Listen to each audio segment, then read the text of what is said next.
আম্বানি পেয়েছিস নাকি আমাকে?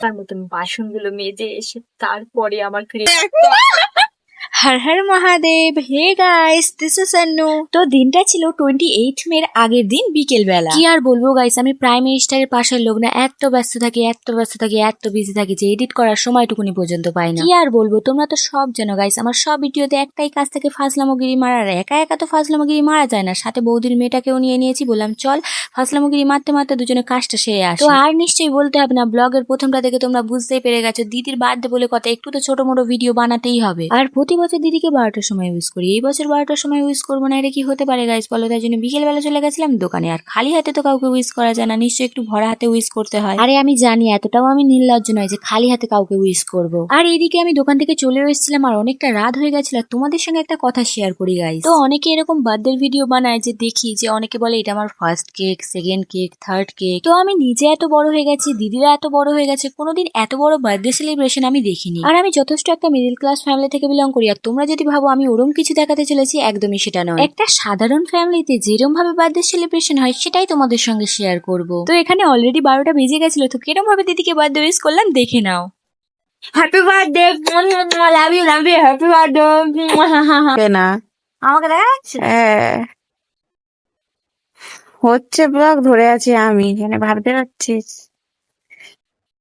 ছোট্ট করে আমার বার্থডে আর আমি ব্লগ ধরছি। Wow, nice coincidence, nice nice নয়স।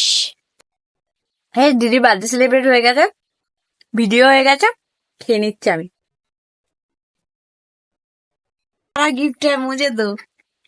এটা আমার ফেভারিট, এটা আমার ফেভারিট।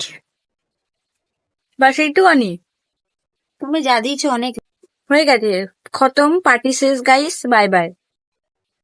আজকের এই অবধি সিরিজ আর নেই, bye bye, tata, good bye, good night, কালকে দেখা হচ্ছে। সাব্বা খেয়ার দুয়াও মে याद रखना।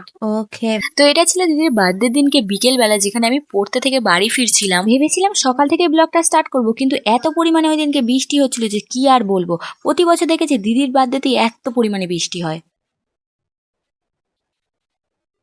তো গাইস, আমি আমার ক্রিয়েটিভিটি নিয়ে ফের চলে এসেছি। আমি এখন এই জায়গাটাকে এবার ডেকোরেশন করবো। আর এমন নয় যে আমি ল্যাগ খেয়ে শুয়ে পড়েছিলাম, আমি রামু কাকার মতন বাসনগুলো মেজে এসে তারপরে আমার ক্রিয়েটিভিটি দেখাচ্ছে। বুঝতে পারছো আমার কষ্ট? বেশি ফালতু হচ্ছে। আমি যখন ব্লগ করি রে, তো তখনই পিছন দিয়ে ডাকতে হয়। আগে শুনে আসি, তারপরে ব্লগ কন্টিনিউ করছি, কারণ এক্ষুনি লাঠি খেয়ে যাব। আমার দিদি আমাকে রাখছিল কাজের জন্য, কারণ আমি তো রামু কাকা না, তাই জন্য আমাকে সব কাজ করে তারপরে আমার কাজটা আগে করতে হয়। তো জানা যাক, আমি প্রচুর পরিমাণে ট্যালেন্টেড, আমার ট্যালেন্টের জবাব নেই। আর আমার ট্যালেন্ট শুনতে শুনতে তোমরা বড়লোক হয়ে যাবে গাইস, আর আমি চাই না তোমরা বড়লোক। আমি চাই আমি বড়লোক হই। আমি रोकना पैसा मनी, मेरे को जिंदगी में सब कुछ मांगता है। कुछ प्रोसेस होगा, प्रोसेस को फॉलो करना है और करोड़पति बनना है। তো এই নেটটা আমি এখানে খাটাবো এখন।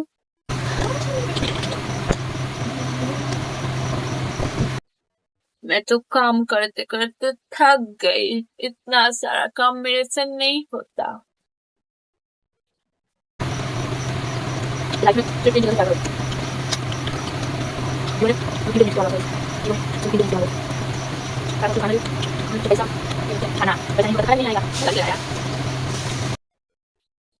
তো কেমন লাগছে?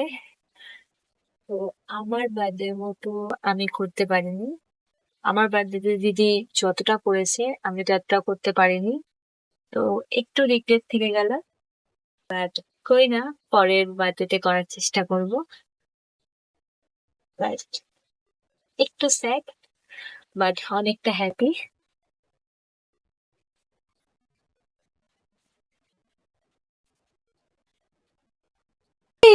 पूरा डायनी लग रही है तू। गाइस आप लोग भी कमेंट करो करो। मैम मैम मैम एक फोटो, मैम एक फोटो, मैम एक photo, please please please ma'am एक फोटो। ओहो আরে চলছে না কেন? 15 মানুষই আর হবে কি করে? Day to you, happy birthday dear. এবারে নেট আছে দিদি? কেকটা। এত কেন হচ্ছে মা? না, হ্যাঁ, উইস চা ফুকার। কি মাম্মি